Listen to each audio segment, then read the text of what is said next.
तो राष्ट्रगान पर योगी सरकार का ये बड़ा आदेश मदरसों में से अनिवार्य कर दिया गया है। मदरसा शिक्षा बोर्ड ने बकायदा आदेश जारी किया है जिसमें साफ लिखा है कि मदरसों में पढ़ाई शुरू करने से पहले राष्ट्रगान बजेगा। राष्ट्रगान पर योगी सरकार का ये बड़ा आदेश। तो यही आदेश आप इस वक्त अपने टेलीविजन स्क्रीन पर देख रहे हैं, जिसमें सभी मदरसों में अब अनिवार्य कर दिया गया है राष्ट्रगान को, यानी कि पढ़ाई से पहले ये राष्ट्रगान जन गण मन गाया जाएगा। और इसी को लेकर ये जो आदेश जारी किया गया है वो आप इस वक्त देख रहे हैं अपने टेलीविजन स्क्रीन पर। तो समस्त जिला अल्पसंख्यक कल्याण अधिकारी की ओर से ये जारी किया गया है। मदरसों में राष्ट्रगान को लेकर सरकार की तरफ से जो आदेश आया है, मैं इस पर यही कह सकता हूं कि इसकी कोई आवश्यकता नहीं थी, क्योंकि बड़े मदरसों में 15 अगस्त हो, 26 जनवरी हो, उसमें राष्ट्रगान गाया जाता है, सभी को मालूम है। और भी मौकों पर राष्ट्रगान की अहमियत दी जाती है, राष्ट्रगान को गाया जाता है। अचानक से मदरसों के लिए इस तरह का फरमान आना, इसको बहुत आंखें खोल कर देखना, मैं समझता हूं कोई आवश्यकता नहीं है। ये मुल्क सबका है कि मदरसों के अंदर राष्ट्रगान जो है 24 मार्च से अनिवार्य किया गया है। तो मैं बतला दूं कि मदरसों के अंदर जब भी झंडा फहराया जाता था, 26 जनवरी हो या 15 अगस्त हो, उस मौके पर भी जो है राष्ट्रगान जो है पढ़ा जाता था, गाया जाता था। अब सरकार ने कहा है कि रोजाना गाया जाए, तो मैं समझता हूं कि हम उस वक्त भी जो है जब झंडा रोपण करते थे, जब झंडा फहराते थे, पढ़ते थे, तो इस वक्त भी पढ़ लेंगे, जो कोई मसला नहीं।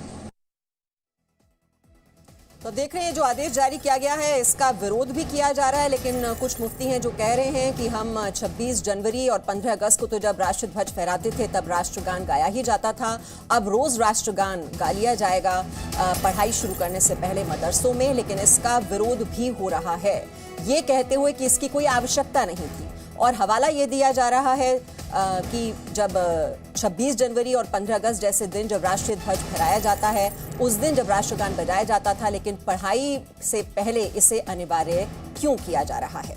तो योगी सरकार का ये बड़ा आदेश, ये आदेश जारी कर योगी सरकार ने कहा है कि मदरसों में राष्ट्रगान अब अनिवार्य होगा। मदरसा शिक्षा बोर्ड ने बकायदा इसको लेकर आदेश जारी किया है, जिसमें साफ किया गया है कि मदरसों में जब पढ़ाई शुरू होगी तो उससे पहले राष्ट्रगान बजाना अब अनिवार्य कर दिया गया है। तो जन गण मन और उसके बाद वहां पर ज्ञान दिया जाएगा बच्चों को। और ये जरूरी इसलिए है कि जो राष्ट्रवाद की जो एक भावना है वो सभी बच्चों में जागृत होनी चाहिए, चाहे वो मदरसों में पढ़ते हों, चाहे वो स्कूलों में पढ़ते हों। और जिस तरह से योगी सरकार ने लगातार मदरसों के आधुनिकीकरण पर काम किया है, जो वहाँ पर जितना बजट एलोकेट किया जाता है उसकी जो राशि है वो भी बढ़ाई गई है। और अब वहाँ पर कुछ और बदलाव भी किए जा रहे हैं कि वहाँ पर कुछ जो परीक्षाएं होती हैं वो कौन कौन से सब्जेक्ट्स की होंगी, उसमें विज्ञान भी पढ़ाए जाने की बात हो रही है। लेकिन एक राष्ट्रवाद की भावना बहुत ज़रूरी है और उसी के मद्देनज़र ये आदेश जारी किया गया है। तो ये आप देख रहे हैं, ये जो आदेश जारी किया गया है, जैसा हम आपको बता रहे हैं, मदरसों में अब राष्ट्रगान को अनिवार्य कर दिया गया है। और आपने इस पर रिएक्शंस भी देखे, तो कुछ मुफ्ती और मौलाना कह रहे हैं कि इसकी आवश्यकता नहीं थी, इसकी ज़रूरत नहीं थी। और इससे पहले जब मदरसों के रजिस्ट्रेशन का मुद्दा उठा था कि ट्रांसपेरेंसी की बहुत ज़रूरत है, उसको लेकर भी सवाल खड़े किए गए थे कि कहीं ना कहीं टारगेट किया जाता है इस समुदाय को।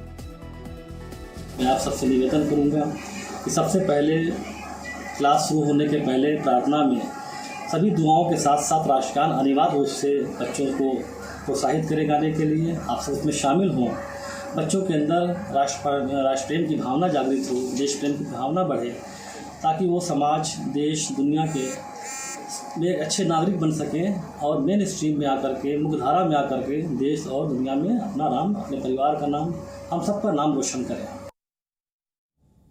और दानिश अंसारी जी जो अल्पसंख्यक मंत्री हैं वो इस वक्त हमारे साथ जुड़े हुए हैं। दानिश जी, सबसे पहले तो जो योगी सरकार की ओर से जो आदेश दिया गया है कि मदरसों में अब पढ़ाई से पहले राष्ट्रगान को अनिवार्य कर दिया गया है, इसकी जरूरत क्यों महसूस की गई, क्यों ये आदेश जारी किया गया? देखिए, एक अच्छी परंपरा है और ये हर जगह इसकी बहुत तारीफ हो रही है और ये अन्य स्कूलों में भी ऐसा होता आया है। तो ऐसा मदरसों में भी अब शुरू हो रहा है। इस पे कोई राजनीति नहीं होना चाहिए, मेरा मानना है।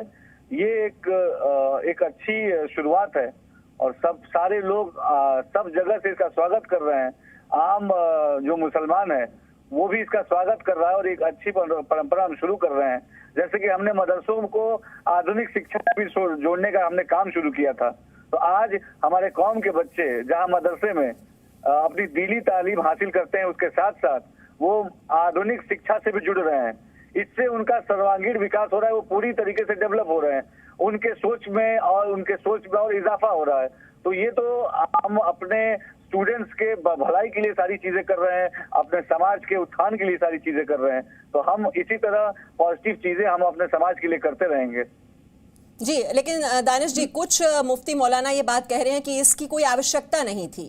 15 अगस्त और 26 जनवरी जैसे दिन राष्ट्रीय ध्वज जब हम फहराते हैं तो राष्ट्रगान भी बजाया जाता था, लेकिन ये जरूरी क्यों कर दिया गया है पढ़ाई से पहले? हर रोज इसकी आवश्यकता नहीं थी। उनको आप क्या कहेंगे?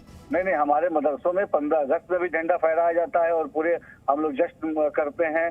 26 जनवरी के दिन भी हम झंडा फहराते हैं और हम लोग जो है त्योहार की तरह इसको मनाते हैं। और इसी तरह हम हर दिन अपने देश को याद करते हुए हम अपने दिनचर्या की शुरुआत करें, ये उसी के लिए एक पहल है और सबको इसका स्वागत करना चाहिए। जी, बहुत बहुत शुक्रिया हमसे बात करने के लिए। दानिश अंसारी जो कह रहे हैं कि राष्ट्रवाद की और देश प्रेम की भावना जागृत करनी बच्चों में बहुत ही जरूरी है और इसी वजह से इस परंपरा की शुरुआत की जा रही है और सभी को इसका स्वागत करना चाहिए।